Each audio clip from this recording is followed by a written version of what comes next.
Hello, everyone, and welcome to Discourse episode 15.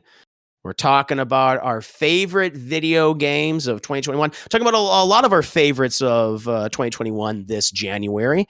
And people voted for games, and we're going to go ahead and get right to them. Got a lot of good people. We got Austin, we got Thunder Lee, we got Cass, we got Xavier, we got Luke the Boss, we have Vanny. Absolute pleasure to have you guys here right now. And I'm just going to go ahead and start. I'm just going to go through my top 10, starting with the bottom, going all the way up to number one. Not taking too much time on each game, but when the number one, go into more detail, of course, and I hope everyone else can do the same. But I'll go ahead and start with my number 10, Little Nightmares 2. It was a very early game that came out in 2021. Obviously, the sequel to Little Nightmares, a 2.5D side scroller where you play a small child in a horrible world that is not meant to be explored by children, encountering all sorts of monstrosities and creatures that are meant to impede your progress. Really liked it, and had a cool little review of where it takes place chronologically in the series. Number 9 is Back 4 Blood, the spiritual successor to Left 4 Dead. I would say it's probably not as good as Left 4 Dead 1 or Left 4 Dead 2. They're still figuring out. It's developed by Turtle Rock, but it did give me my zombie multiplayer shenanigans that I was desperate to have for quite some time. And so, decent game. Another one which I did not think would be on my list, but the more I play it, the more I really liked it. And this game has been very interesting, has interesting history, and that is Halo Infinite. Like I said before, I've never seen a game that has had such an odd release schedule where we're going to release the multiplayer 3 to 4 weeks before the single player campaign. And I enjoyed the multiplayer, even though it was flawed initially. They keep adding more to it, and we eventually got that campaign. And again, even though I think it has some issues, I don't think it's like a wide variety when it comes to the environments, that gameplay, that moment-to-moment gameplay, is fantastic. I thought they did a really good job. Definitely, I think, a huge improvement over 5 for 343 Industries. And then a recent addition, one that I'm currently playing right now. I haven't actually finished it, but I'm really enjoying it.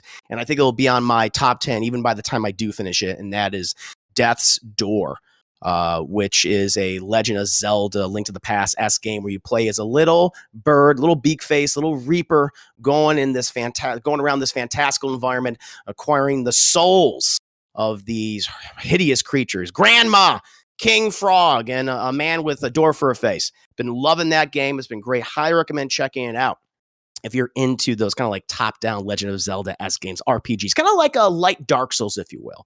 A light Dark Souls, but challenging game. After that, rounding out the bottom 5, number 6, another game I completed recently, Deathloop from Arcane Studios.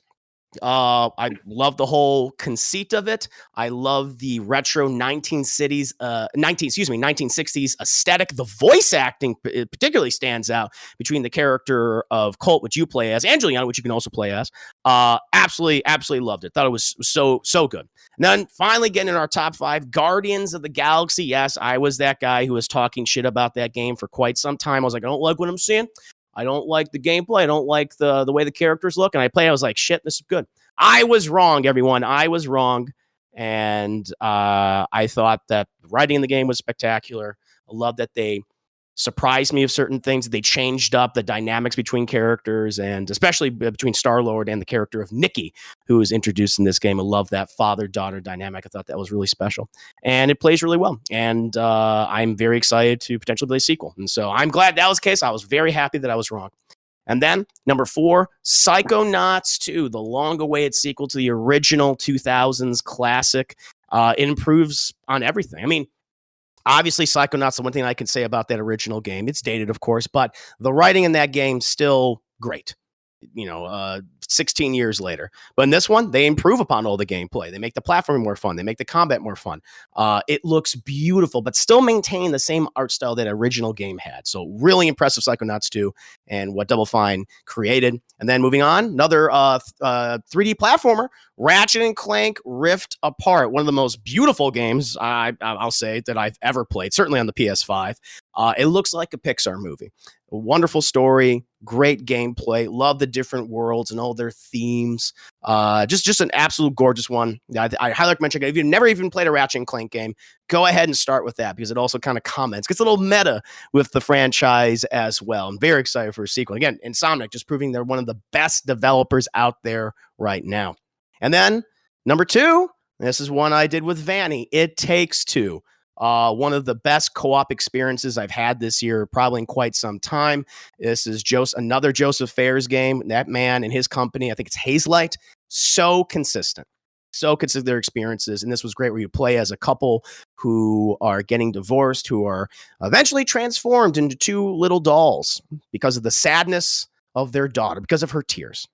And you have a very passionate Spanish book who's trying to get you back together, and you do all sorts of activities to improve upon your relationship and explore a variety of different worlds, and also indulging in different types of gameplay styles, everything from a third-person shooter to a 1v1 fighter. It was so creative, and it kept me surprised constantly, and it's a really special game, very emotional. I think people will really dig it if you loved the previous stuff that Joseph Fares and his company have done. And then my number one, which I've been saying for quite some time, it's no surprise, Resident Evil Village. I mean, there's not much more I could say about it. I've played this game 4 times this year. It's like, okay, clearly I like it if I played it all the way through 4 times.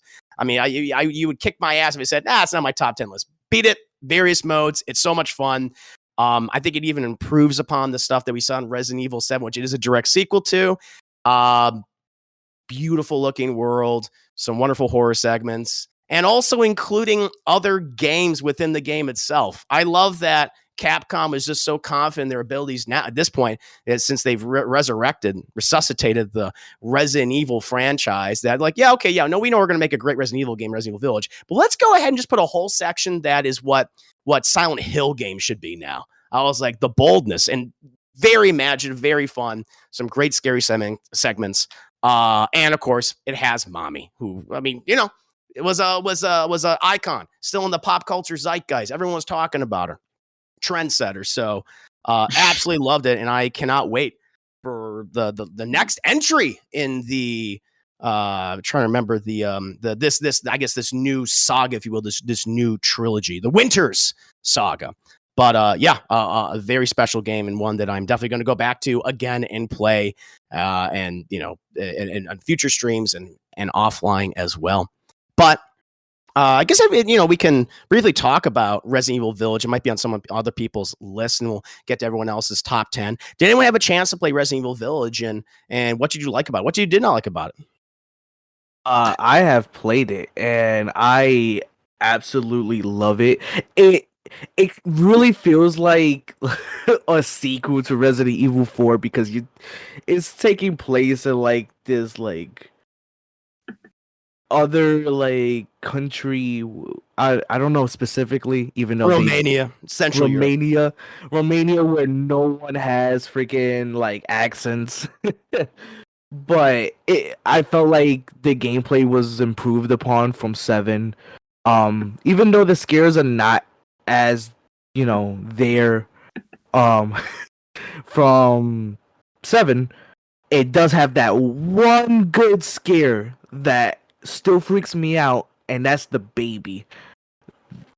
That baby scared the crap out of me. But other than that, I felt like the story was good. And I can't wait to see how Resident Evil 9 wraps up the Winters storyline. Yeah, same. I'm very excited about it and agreed that section with the ventriloquist and the baby is that stands out. That is the Silent Hill section of the game. I was like, wow, Capcom, you are bold to put literally what people have been asking of Konami. Just make another Silent Hill game. Capcom's like, oh, don't worry, we'll give you a section. We'll give you a Silent Hill section. And they did it brilliantly. So well, it's like there's still a demand for those kinds of games. Anyone else have anything to say about Resident Evil Village? I loved it. It was in my top 10. It's in my top 5 as well. The visuals on it. This is actually the first game on my rig that I tried to put on max settings, and my computer went like, "No, bro, no, you can't do that." My 2080 Ti was like, "Screw you." But it plays incredibly well. It's super accessible too. I think it may not be give me as many jump scares as 7, but I think the overall quality of it was absolutely phenomenal. One of the issues I've always had with the Resident Evil game has been there's always like a one segment that I'm like, God damn it, I hate this part. And I didn't really experience that with 8. Like when playing through part 4, anytime there's ashes, like, all right, let's just get through this. Resident Evil 7, which I really, really loved, had like the boat segment where you're playing as Mia. I thought that just grinded the pacing to a halt. And with 8, I was at the edge of my seat the entire time. I mean, I've been scared the entire time, but I was definitely very engaged. And be able to even kind of like explain some of the weird shit that was happening in 7 and with Ethan specifically, and where it made a lot of sense in the confines of this weird, bizarre shit universe. It worked. Like, I was genuinely very, very impressed with the amount of care that went into this, and being able to kind of even deviate from like zombies and now have like werewolves and Lady D and all that was just really impressive. My only real criticism with the game was Lady D herself. Like, she was presented as the figurehead for this game, and then for her to be such a small segment was, to me, honestly, that was disappointing for it. Like, I would have liked to have seen it where she was the primary character, or like she would evolve into the final boss or something like that. But I think what happened there is that the moment that they showed her in one, I think it was the first trailer, everybody was just lusting over her. So they was like, "Yeah, we got a moneymaker here." Yeah, well, I mean, I think they knew. Like, there's a reason why they put her in the box art and all the advertisements, and really emphasizing how tall she was too, and just all that stuff. So I think even when they were developing her, they knew they had something really special in their hands. I would have liked to have seen them just utilize more. But that being said, like, her actual like boss fight was so fun, and just really enjoyed just like how weird they got with it. But I've been a fan of Resident Evil for a very long time, and this is now my new favorite installment. Nice. Yeah, it's definitely it's one of my favorites too, I have to say. I think Resident Evil 2 remake is still my favorite. I mean, they've been killing it with the franchise the last I guess what, since 2017, so the last 5 years. So yeah, this to me is, it's probably, I guess it might be my second. I think Resident Evil 2 remake, and then I put Village right now. But thankfully there's a lot of great entries in the franchise. Sure. Did anyone else have anything they wanted to say about Resident Evil Village before we move on to another person's top 10? Okay, cool. Well, go ahead. Vanny, you were just talking. Why don't you go over your top 10 favorite games, or your top games? It doesn't have to necessarily be 10, but your top games of 2021. Sure. Actually, I was able to get myself a quick top 10. So number 10 was Back 4 Blood. Same reason I love Left 4 Dead. It's more of it. I like the card element. I think it's fun. And again, it just looks really pretty on PC. Number 9, Halo Infinite, specifically the multiplayer. I have not played a multiplayer shooter in a very long time, especially a competitive one like this. So like Halo just being so rock solid, just absolutely just was a blast to play through. Nice. Number 8, Kena, Bridge of Spirits. It's a Pixar game. It's 100% like playing a Pixar game, and done by an indie studio too. And the fact they had so much polish and a great story, I'm really curious to see what they do next. Whether they continue this franchise, turn into a franchise, or do something new. But absolutely wonderful title. Number 7, Tales of Arise. I've always had a sort of like respect for the Tales of series. I was always obviously more of a Final Fantasy fan, but Tales of Arise's presentation and music is just a step above everything they've ever done before. Like, I was so absolutely impressed with it, and like wholeheartedly recommend that to friends. Number 6, Ratchet and Clank Rift Apart. Same reasons you have too. I thought it was just the sheer level of polish and level of detail is astounding, and just I will always say Ratchet and Clank is one of like the definitive franchises for PlayStation. Number 5, Deathloop. The only reason it's not higher on the list is I haven't finished it yet, but Deathloop it's Arcane Studios. They keep knocking it out of the park. It has such a great sense of humor to it. It's got a great style.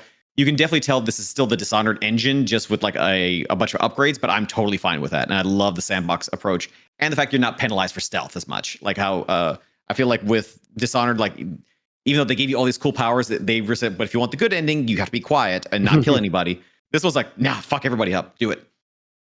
Number 4, Guardians of the Galaxy. I just beat that game this week. Right. Just they made Drax so goddamn interesting, and the way they incorporated the llama is so much fun to play through. My only real criticism I think for it was just Peter Quill's just pea shooter guns. Like, I felt like he was like the weakest character in the entire game. But his interactions and the story, and they took some I think some bold twists with it too. I was genuinely very impressed with that.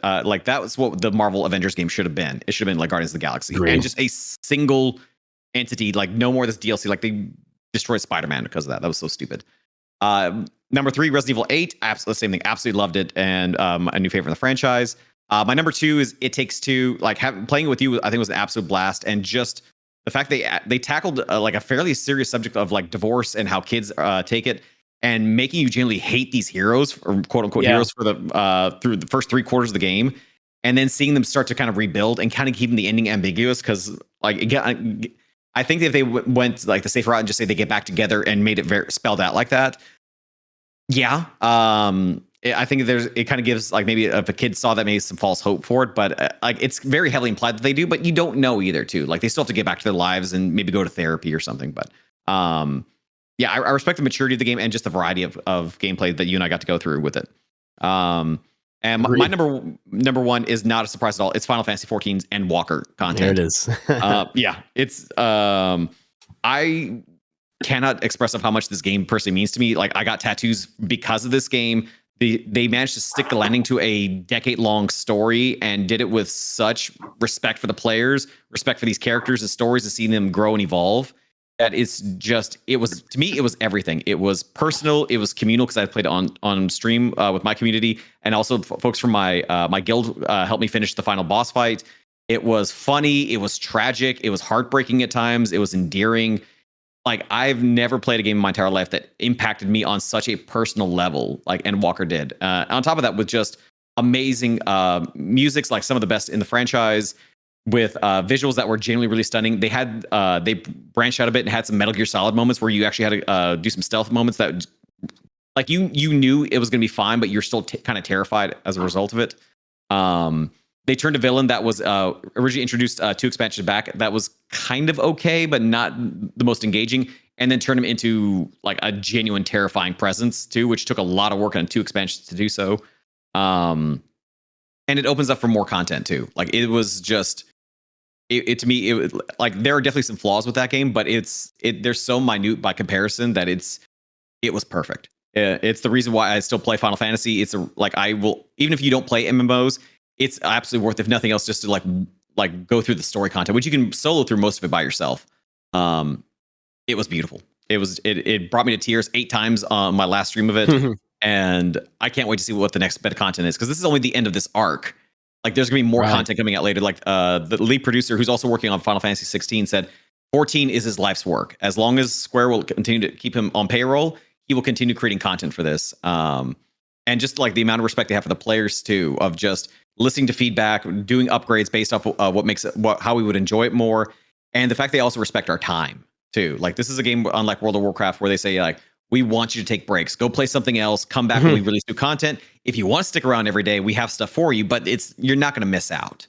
But they pull like, I think, a reverse Game of Thrones, which I was really blown away by, where you kind of like when you watch Game of Thrones, you can kind of see like where these characters are going to be going and what the direction is going to be. And then like the showrunners went like, well, fuck you, you figured it out. We're going to change everything at the last minute. And it made no sense. They didn't do that here. Like you could very clearly choreograph what was going to be happening in the story. The why may be different than what you expected, but it was still very earned, and it still like had major story elements that you kind of knew was going to happen, but it still hit really hard because they sold it so goddamn well. I will never stop talking about this game, so it's perfect. It was absolute perfection for me last year. A lot of people clearly feel the same way that you do, because I constantly hear talk about this. I mean, people are leaving other MMOs to play this, so it seems to have a very positive community. And it is. You know, we don't often hear about a relationship that is as respectful between a fandom and a developer, but this one seems to have that, and so it's good. And of course, it's getting a lot of accolades. It does. As best ongoing game. Yep, for quite some time. So that's been amazing to see, and I'm glad that that you have like an MMO that just seems to have so much positivity around it. It does. Like whenever you see somebody who's brand new, they like I do say I'm still learning how to heal. So whenever I go into a dungeon saying, "Hey guys, I'm brand new, I'm healing for this," and everybody's like, "Cool, just take all the time you need. If we wipe, it's not a big deal." Like and they'll even ask you, "Do you want us to like pull all the monsters at once so you can learn how to properly heal, or do you want us to take your time so you can still learn basic mechanics?" So I really really appreciate it. Like there's still some toxicity for it too, but it's now such a minute part. Like one of my mods, when he was learning how to play, he had told me about a time where somebody had was really beating him down about because he wasn't playing well because he was just still learning. And instead of kicking him getting kicked out, the guy who was shit talking him got kicked out instead, saying like, "There's no need for that." Nice. And the whole game is built around communal efforts for it too. So I think that's the best part too. Like there's where World of Warcraft has these events where you only have one shot once per week, and if somebody on your team fucks up, you're done for the week. That in and of itself can breed toxicity because it says if you can't keep up, fuck you. 14 is like, if you mess up, you're out. Worst case scenario, you're out half an hour. It's not the end of the world. Interesting. So they do a lot of stuff to kind of create that communal effort for it too, and just how incredibly honest they are too. Like the Yoshi P is very, very adamant about making sure that the players understand what's going on.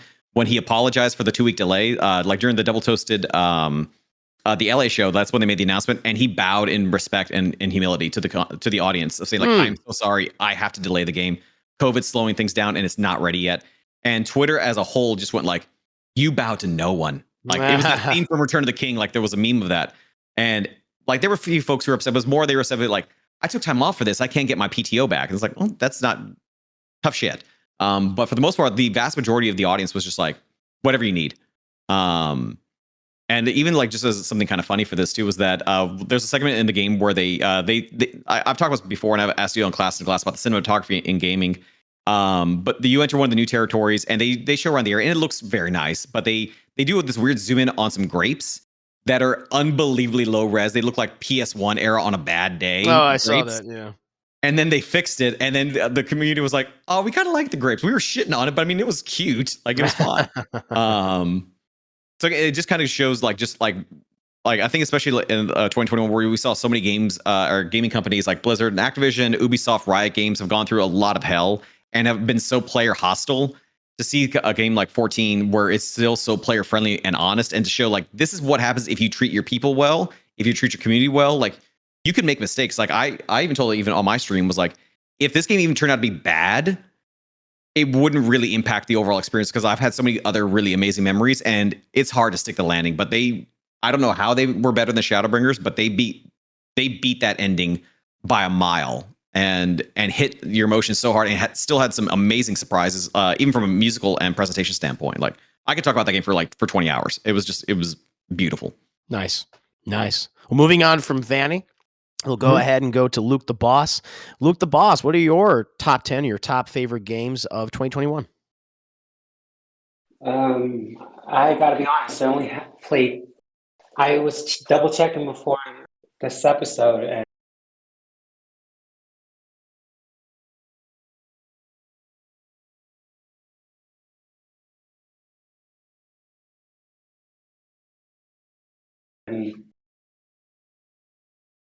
I've only played. No, very nice. No, it's totally fine. No, hey, listen, during the year, not everyone's able to get to a lot of stuff, but it's just cool that you got to experience two, in my opinion, of the best games. I mean, those are my top two.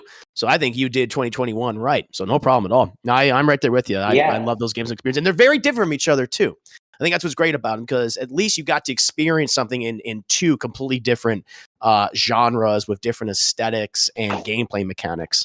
And so I think that's what makes your gaming, even though you only played two games, it makes your gameplay experience 2021 diverse, which is fun. Yeah, and I didn't even know that It Takes Two was gonna, go on to be like so revered and everything. I was just like, oh, this seems like a little fun little game I can play with my brother. That's it. But Yeah, it was good. I mean, because he had it when I went to go over to visit, and I was like, okay, let me play this. And so every weekend, that I was off, I would go over there and visit, and we would play. And so that was fun. that's awesome. M. Xavier, about yourself, your favorite games of 2021.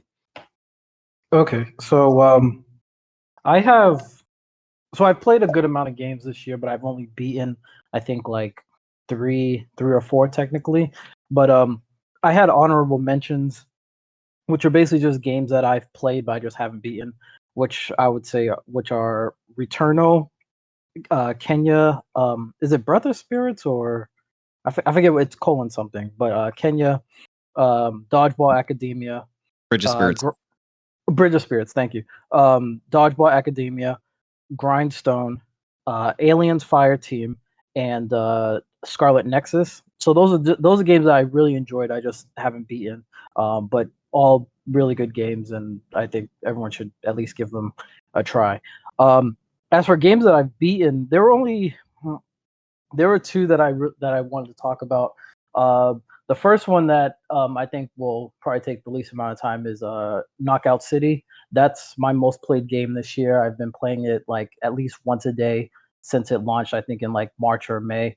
Um, it's a game I really can't explain like why I like it so much. It's just fun. Like I've tried to get into other multiplayer games, Call of Duty, Apex, all of them, and usually my enjoyment of those games lasts for maybe like a week or a month or so. But then I'll go on to the next one. Whereas Knockout City, I'm just like always going in there being like, I just want to like I just want like a more chill experience, and that's what it kind of gives me. Even though there are some like sweaty matches where it's like, what the fuck, like why is everyone like going ham at like 9 o'clock in the morning or something like that, on a weekend. So, but yeah, really fun. Love the aesthetic. Love that EA is still supporting it. For the past couple seasons, they've incorporated EA properties. So like they had the main character, or they have the Dead Space helmet in the game. They have the Sims. They have the Sims like diamond in the game as well. And you can actually create your character to look like the character from Mirror's Edge. So hopefully they'll be including more EA properties with future seasons. And the other game I wanted to talk about was Guardians of the Galaxy. I really like the issue that I have with that game is I do find it a little bit repetitive. I think that it's the usual. You traverse, you platform for a little bit, and then it's like, okay, you go into this arena and you got to beat all these bad guys. But I think what stands out the most about the game is the story, is the narrative. Like I now understand why it won best narrative over something like Deathloop or the other games that were nominated. Like I don't think this is a spoiler, but there's a mechanic in the game where you have to tell your teammates what to do. Groot do this, Gamora do this, whatever. But then there's a point in the game where you don't even have to tell your teammates what to do. And it's not a thing of like, okay, it's not just like there's a reason for that. And the reason is because at this point in the game, they're all like on the same page and they're like, okay, we finally understand that we're a team, we're a family. And so you don't have to tell them what to do. They're like, I got you. I know what we got to do at this point. And so that's what I really love about the game. Just the little things like that, or just even callbacks from the beginning of the game to like other points where it's like, yeah, but they just have callbacks. So yeah, really like Guardians of the Galaxy and Knockout City. Those are my two like top choices. Knockout City, I want to definitely play more of that because it was, when you hear about like, a 3v3 dodgeball multiplayer game, it's like, all right, sure. But it has such a great aesthetic to it and a premise, or excuse me, gameplay mechanics that are really easy to get into and learn. If I have any criticism against that game, it's just that I encountered a lot of technical issues. The servers were kind of unstable, but I do want to jump back into it tonight. And you speaking highly of it just reminded me, it's like, oh yeah, Knockout City came out this year, and I really liked that game. So I forgot awesome. that game came out too. I completely forgot. It was early, right? It was an early 2021 release. Yeah, it was like March. Yeah, March. Yeah, I think like March or May. Yeah, and the technical issues. I mean the connection for the game is the biggest downside for me, as well as like I like as much as I love this game and I play it, I still run into matches where it's like you have like the winning shot, you have the winning kill, and then your character just freezes in place. So it still has issues like that, unfortunately. But it is getting better on That's good. Well, they keep improving it, and they're obviously still supporting it. So that's awesome. Very, very, very cool. Kazve, what about you? Your favorite video games of 2021? Well, I'm going mainly off of like what I've been watching people play on stream, but I'd like to say that it's two really stuck out, just as creatively done video games I've seen. And if I ever get the opportunity, I would love to play that one. It just the teamwork and the just how surprised it would get in comparison to all of the whimsical imagery I was seeing. It really that kind of punched me in the face, but it also worked for me.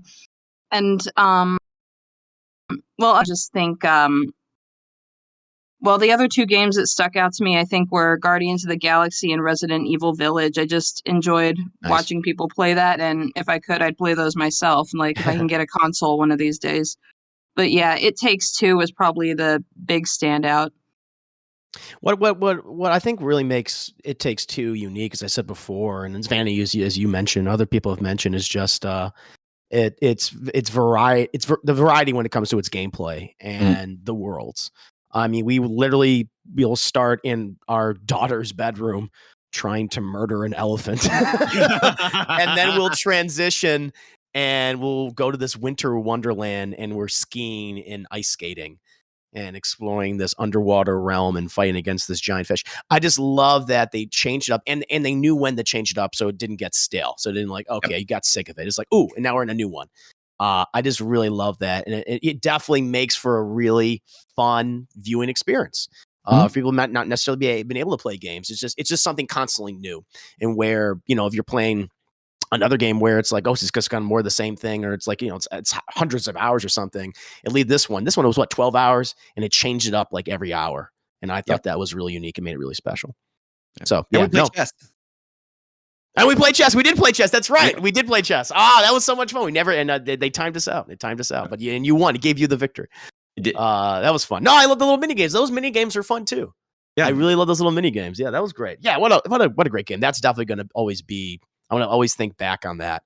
As we wind down this decade. I know we just started, but eventually when we hit 2030, I think that game and Village, at least for right now, maybe Hades, are going to be like definitely on my mind a lot. Just going to go back and explore those worlds again, or just reminisce.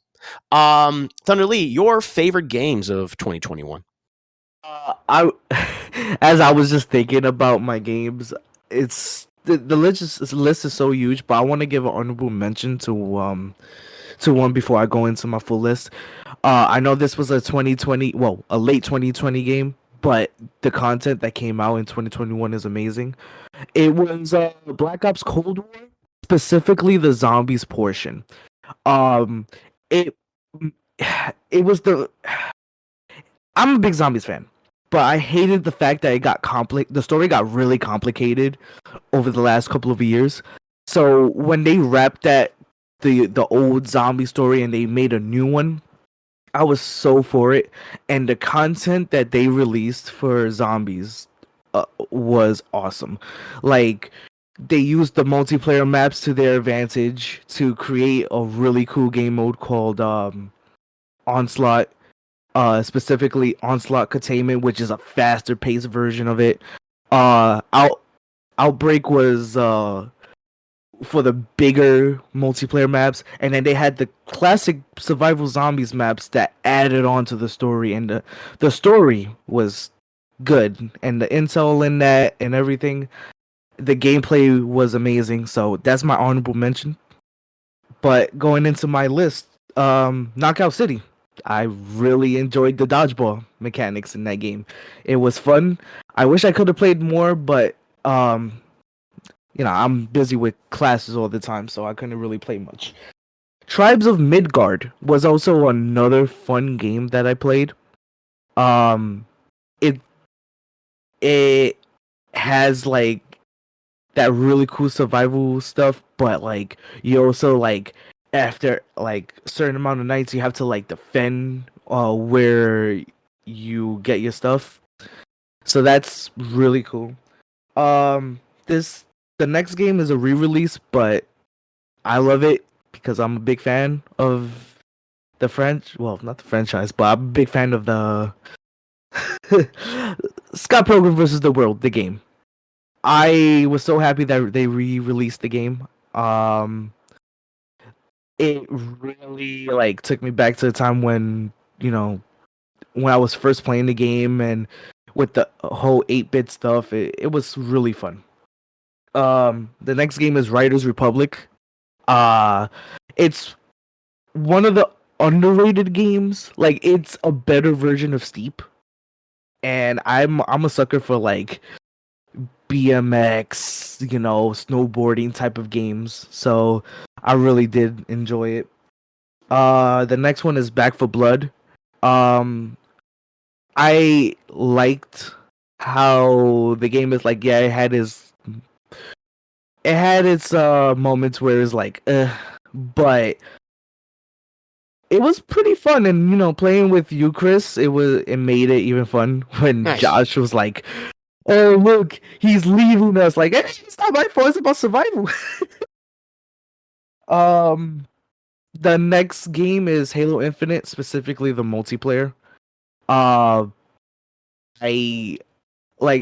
didn't like how they handled the playlist, but the gameplay was just solid. I really do enjoy it. Guardians of the Galaxy. I still haven't finished the game, but I love all the characters. I love the chemistry in like that whole game. And honestly, it's like one of the best gameplays of this year. The next one is Ratchet and Clank Rift Apart. Another, I feel like, I don't know if I want to say underrated, but it does feel like everybody looked away from that after a while. And it's a shame because I really did enjoy the story, the gameplay, and it was just a nice change of pace of me just playing like shooters and like very dark stuff. And it really did calm me down when I was having like a little bit of a struggling time back in July, so I had a great time with that. It Takes Two. I love that game. That game is amazing. That game is fun. It's sad. It's like disturbing at times. Like well voice acted. Like I love how they incorporate so many genres of different games in that. Shout out to the elephant because she didn't deserve all that. Shame on you, Chris and Vandy, you elephant we had to murderers. do what we had to do. We had to make our daughter cry. It was the only way. I regret nothing. It's a very emotional story that, sadly not a lot of people, but a good portion of people can relate to it. So I love it. And my number one is Resident Evil Village. Yeah. The atmosphere, the gameplay, Ethan Winters, that freaking weird fetus baby that's so huge for no damn reason. It's amazing. I love it. I feel like it should have won Game of the Year, but It Takes Two is another Game of the Year that I'm glad it got. But Village is like so perfectly well made, and and Mercenaries was also fun too to play. So I can't wait for the DLC for Village to come out. I hope it's great. Village is just one of those games where I would rank it number one right next to 2 and 7 because it's that good of a game, and first person suits well for Resident Evil. Yeah, no, I think for a lot of us, Resident Evil Village is one of our favorite games of this year, and it just proved that Capcom, when it comes to single player experiences, Resident Evil really knows what they're doing right now, and it makes me excited to see the conclusion of the Winners trilogy, and also to see what these other potential remakes are going to be with Resident Evil 4, and then who knows? Maybe they'll also start to feel like, okay, maybe we can do Code Veronica now, or maybe some of the other maybe lesser known Resident Evil games, or hell, maybe if they choose to. They're interesting to see if they want to do like a remake of 5 and make it more horror focused. They have a lot of options. But yeah, thankfully Village is just another great entry in the franchise. And now, Osnick, your favorite games of 2021. So this was a weird sort of gaming year. I honestly feel like I was sort of playing catch up with a lot of stuff that came out last year with like Ghost of Tsushima, and I'm recently just trying to play. I'm playing Miles Morales and a few other things. But I think I have a few games that I played, but I didn't beat. So I have only about 3. So my number 3, and this one, shout out to Nia Brownie, is Jackbox 8, because that one came out this year, and I think it's actually one of the better versions of that game. I just enjoyed playing it with you on stream, and I think Job's a really good one. I think I I like drawful anime, and I also liked the Wheel of Enormous Proportions. Yeah, no, that's a very fun choice. My number 2 would be Deathloop. I think this is a great game. I really, like Vanny said, I enjoy that you can just murder everyone and don't have to feel bad. And just to get the good ending, you got to be stealthy and not kill people or just knock them out.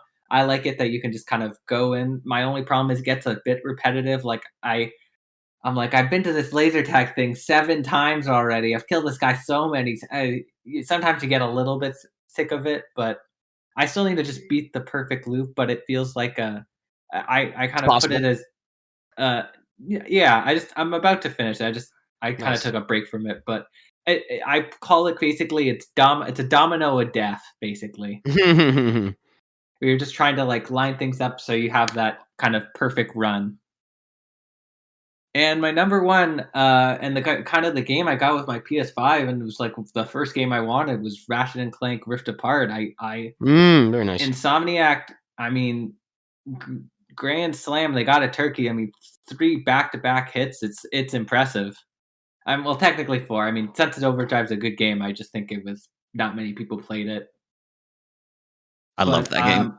It is good. I mean, and speaking of just Ratchet and Clank, I mean, I played the 2016 one. I know that one was not good because of the story, but I think the gameplay in that one is very fun. I think it's a fun game.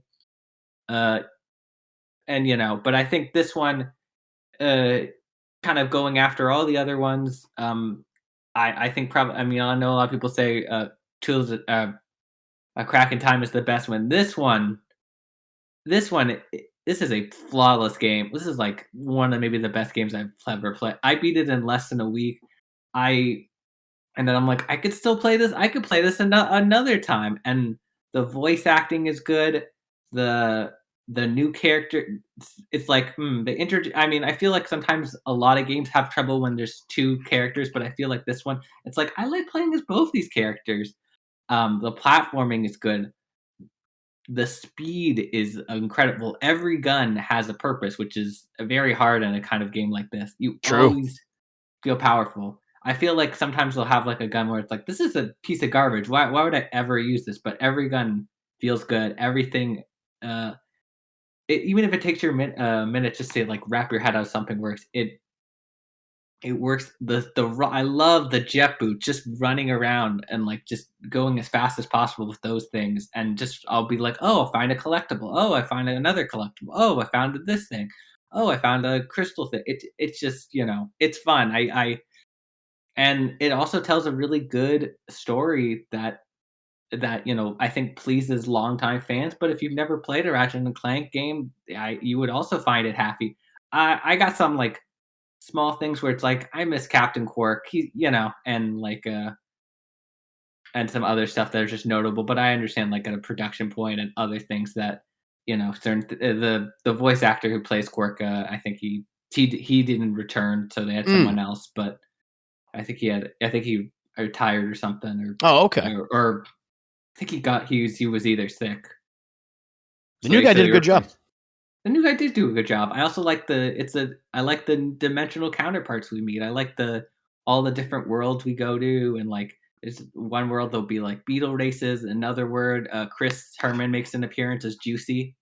That's true. Like, oh, that's what I'm like. It's just, and it's fun. They really do a good job of like interesting levels and like different dynamics. I thought the voice acting was. I did not know who played that.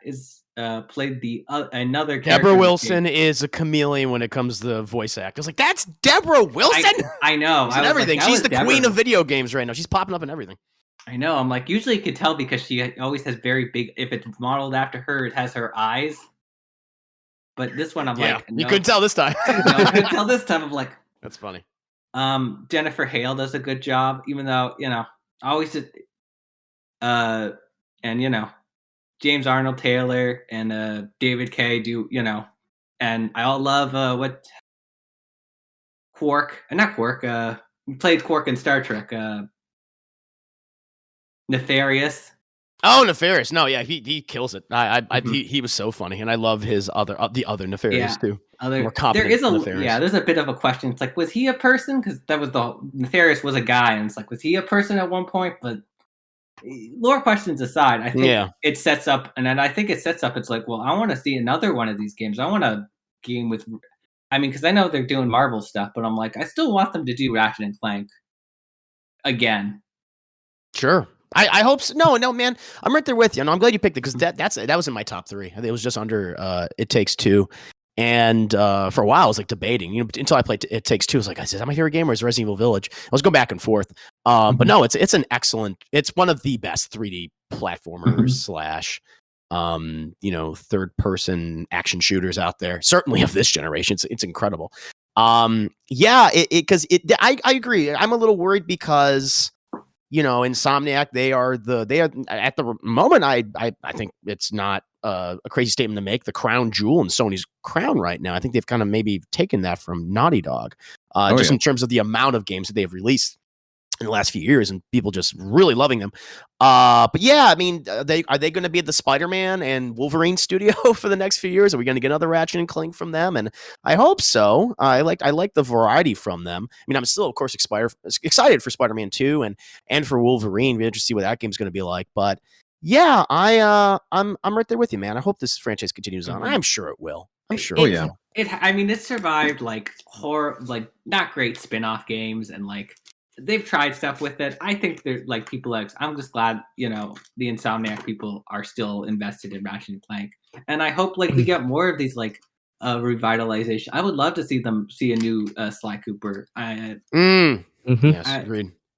I mean, I felt like last generation we got Spyro and Crash. I mean, I would love to see like Jack come back. I don't know what, but with that, but it would be weird.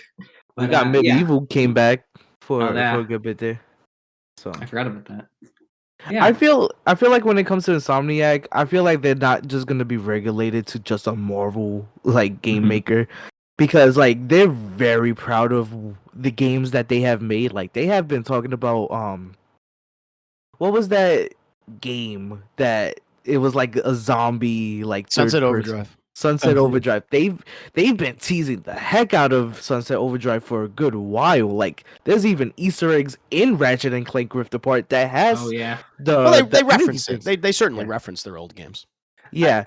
I feel like Naughty Dog for a while had the spot, but I think and it's a hard choice because I'm like, man, Santa Monica's really good, but I'm like, I don't think they do as many good. I just think it's the fact I'm also playing Miles, so this could be a little bit of bias, but they've had literally hit after hit after hit after hit of games, and they're all good. Yeah, their consistency has been great. I feel like Insomniac won't stop making Ratchet and Clank games only because Sony seems to always give them the project of like, show how powerful our console is. You think about that. I think about like because every review they have from the PS3, PS4, and now the PS5, it's always like, oh, this game is so beautiful. Like this game really shows off the power. And so I feel like that's why I feel like they'll always make a Ratchet and Clank game just to be like this is what the PS5 can do. Look at the seamless transitions, the beautiful graphics, all that stuff. And they do stuff. I mean, even do stuff in that with like the haptic thing. It takes like a minute to kind of wrap your head around it, but it's it does feel different. Yeah. It's the whole like you press it and then even if you press it halfway, it does something different than when you press it fully. I'm still kind of waiting for them to, because when it comes to haptic feedback, it kind of broke my R2 each time I used it. So I'm not a big fan of haptic feedbacks. Also, yeah, and just in terms of like, I forgot to say, like, there's no loading. You go to a planet, you go to a planet. You hop from you can just hop around to these different places whenever you want, and it's quick and it's easy so I'm like, are they gonna have this in like? It makes me, it's like, I want this in Spider-Man. I want to see like, you guys did this. How are you gonna top it in Spider-Man 2? When you said the hopping to different like dimensions of planets, heck, that first mission was showing the power of that SSD, like showing like we went from different dimensions and different places that we end up playing later on in the game. So, yeah. Yeah, I'm very. I'm sorry. Go ahead, Emzir. Sorry, I was just gonna say about the Spider-Man thing is like because I just played the remaster of Spider-Man PS4, and you know how you can take the subway and how there's like a little cutscene. If you try to do that on the PS5, or if you try to do that on the PS5 version, like the cutscene is like so like quick, like it's maybe there for a second and you don't even see it. Like there's literally no reason to even have the cutscenes there or even take the subway. But yeah, it's really fast, like you were saying. I'm very interested to see how they're going to continue to push the console, and if Insomniac is the developer to do it, then I think they can clearly showcase just how beautiful something can be on these system on that particular system. They've done an amazing job so far of the various games, and Ratchet and Clank is, as I said before, even as someone who is not as knowledgeable about the inner workings of a console, it's gorgeous. I was stunned by what I was looking at, as you can see if you check out my streams of Ratchet and Clank. But no, thank you, Osig, and obviously a great choice. And Emily, thank you for joining us. I'm sorry I didn't want to interrupt everyone as you're going over their top 10s, but a pleasure to have you here. We're talking about our top 10 favorite video games of 2021, and you have the honor of being the last person for today. What are your favorite games of 2021? I didn't really play any new video games last year and whatnot. I don't have the best computer in the world, and getting a new console is damn near impossible right now.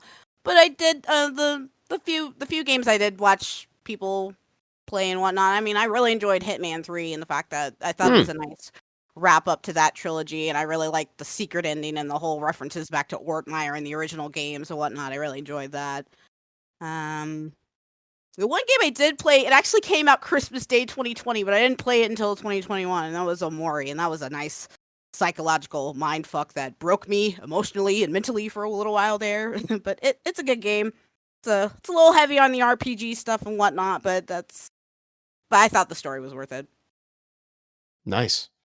No, thank you again. Thank you again for talking. I didn't Hitman 3, that was the one game that I missed last year. I still want to play it. I've done a couple of Hitman streams before for the first of the rebooted Hitmans. They plan on adding new maps and stuff to it throughout the year this year, so hopefully I can upgrade my computer and finally play it. It's one of those games that they continue to support, and that franchise had a revitalization in the mid 2010s and to great success, obviously, doing 1, 2, and 3. And now the developer, oh god, I forget their name at the top of my head. Someone help me out. The makers of Hitman. Do you guys know? Eidos Interactive, or the original Eidos? Eidos Interact. Thank you. Now they're doing a James Bond game. And I'm they have a lot of clout. Bond game. They have a lot of clout now, handling a property like that. So, no, it's amazing. I got to go back and play Hitman 3. Because I think you only have to, you don't have to get 2, right? Because they incorporate all the stuff from 2 and 3 as well. I think they do. Okay. Make it that's very consumer friendly. So that's nice that they have that. So no, that's a great choice. I'm glad someone brought that up, because that also came out really early. I know that was on a lot January of best of. 26th. Yeah, there you go. Right at the beginning of the year. Exactly a year. No, I'm glad you touched on that, because I know that was a lot of people's best of list, and it was just one I just didn't get to. I just missed it, but I'll definitely play it one day. But you know what? We could take, actually, it might be good for another show in the future. I was going to say, what game are you looking forward to in the future? But I think that might be better said on another show. But I can just, we can have a brief kind of wrap up conversation and just asking, like, what did you guys think of 2021 as a year in video games? I know a lot of people have been criticizing and saying it wasn't one of the best years, but I still feel like there was a number of really good titles this year. I put together my top 10 and felt pretty confident in it, especially my top 5. I think, all 5 of those are excellent. But does anyone feel differently? No, I thought this was a fantastic year in gaming. Like, we saw a lot more art house style games for it too. Like, I think what maybe compared to last year, we didn't have like when you think about like the Game Awards, the previous year, where it was like The Last of Us versus Ghost of Tsushima, like who's gonna win, and everyone was kind of like had that. I think that bitterness of like, just fucking say it's going to be Last of Us 2, because that's just like that's like the green book of gaming. Like, yeah, it's fine. It's got green book of gaming. It's a statement. It wasn't that bad. I like that. I like Last of Us Part 2. I just find that statement funny. Yeah, it's not saying it was bad. It's just like I think there were better games. I think there were riskier titles to come out and make, I think, a better impact for things. But I mean, the safest bet was to say Last of Us 2. I think this year there was more dynamic kind of titles for it. Like none of us brought up Metroid Dread for this year for it too, but that won Action Game of the Year. I think this is a chance for a lot more titles to come out that maybe didn't have like the quote unquote pedigree of a Last of Us, but were still extremely good. Mm-hmm. Yeah, no, I agree with you.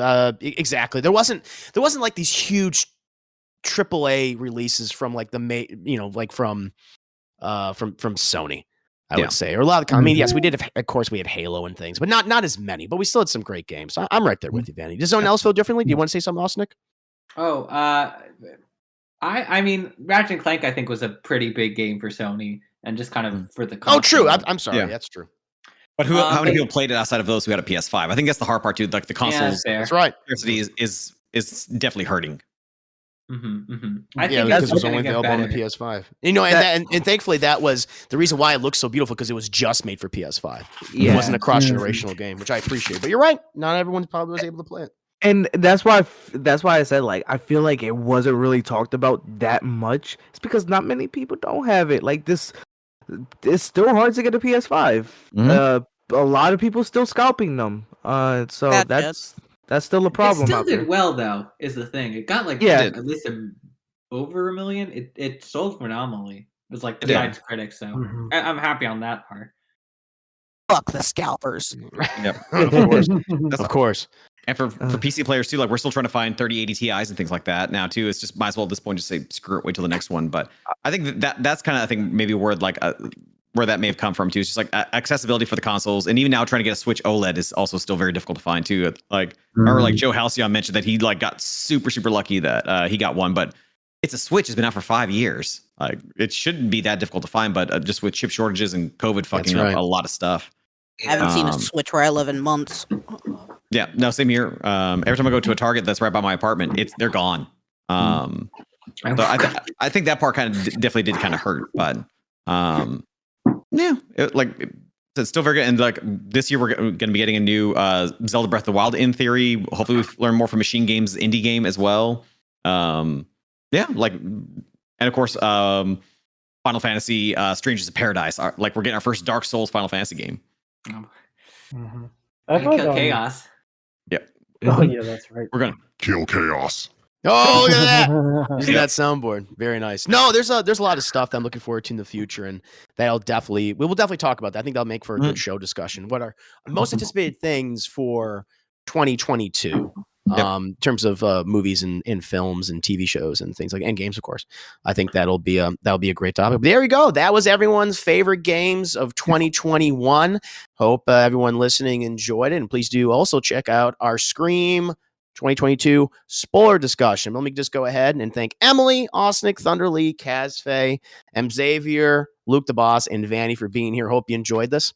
For the rest of this month, as I've said before at the opening, we're probably going to still do like best of the year type of stuff. So, and worst of, I guess we still got to do our, our worst movies of 2021.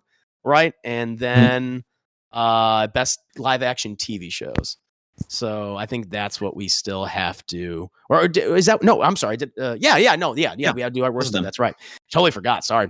I was like, well, which one did we do? So much content I'm working on, and I'm happy to have you guys be a part of it. So thank you so much, but we'll just leave it here right now. Bye. Bye. Bye. Very nice. No, thank you guys. Thank you.